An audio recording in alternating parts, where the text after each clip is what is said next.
different types of penguin. The biggest one you can see is the pink penguin. These are the ones with the orange bit on his head and chest. Not as big as the emperor, but almost. There's a few molting at the moment in there. Up in the box you'll see some of the Gentoo. They're the ones with the white patch on their head. Some of them are nesting at the moment because it's just the start of the breeding season for them. They see some of them sitting on the nest. There's also their partners normally standing nearby.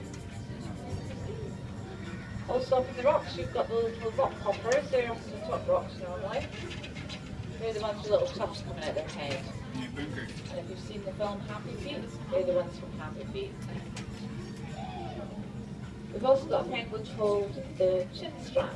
Now we don't have so many of them, but there's a couple just on the left, and the rocks on the left there at the bottom. You'll see a couple of them there nesting. They've got like a black line under their chin. Oh, they're getting fed there. And we feed them oily fish from the North Sea, mainly mackerel and herring. 2 or 3 times a day you'll see them in there, feeding them. And they also put fish into trays, just round behind the white rocks there, so the penguins can come and help themselves.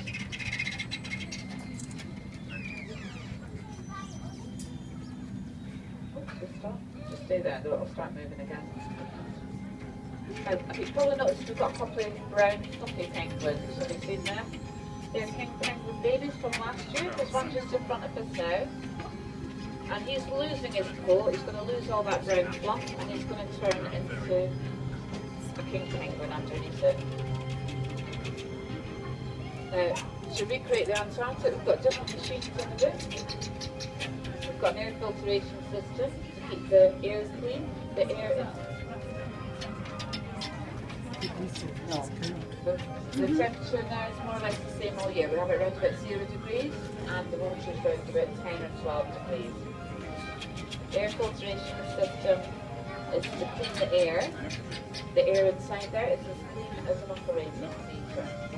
We've also got the lighting system, that's to replicate the Antarctica, because the days, the times and also the seasons, because they're the opposite from us, so it's spring at the moment. As I say, it's the breeding season, so that's why we have the lighting system, so we keep it the same light as we would have in the Antarctic.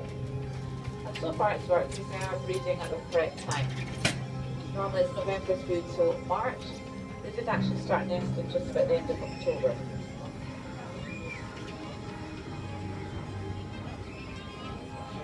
All the penguins nest up in the rocks apart from the king penguin. The king penguin just lays its head on its feet and it keeps it warm in the coldest hip.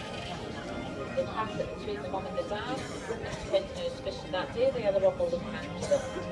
The other penguins make nests up in the rocks and they use little stones. You can imagine in the Antarctic they don't have many materials there, so they use little stones to build the nest, and that's what we give them in here as well.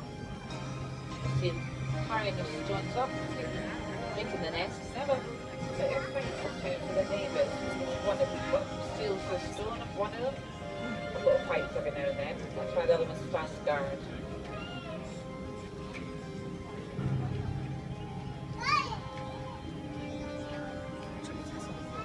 Now in the Antarctic it can get a lot colder than it is in there. In the middle of winter it can be as cold as -50, depending on the winds. Completely dark as well. In fact, if you come here in July, it's quite dark at night now to see the penguins. Because we dim the lights for that reason. But because it's so cold there, they've got no pollution, which means the penguins have got quite a low immune system, so we've got to make sure everything inside there is spotless for them. As I mentioned, on the roof we've got the air filtration system. The air inside there is as clean as an operating theatre. We've also got a system to clean out the water. Water inside there is cleaned out constantly by a big machine right downstairs, and that's where I'm going to take you. We're going to go downstairs and have a look at the big filtration room that cleans out all the water in there. We've got 600,000 litres of water, so it's quite a lot of water. Right, so if you want to step up, we're going to go down behind the scenes.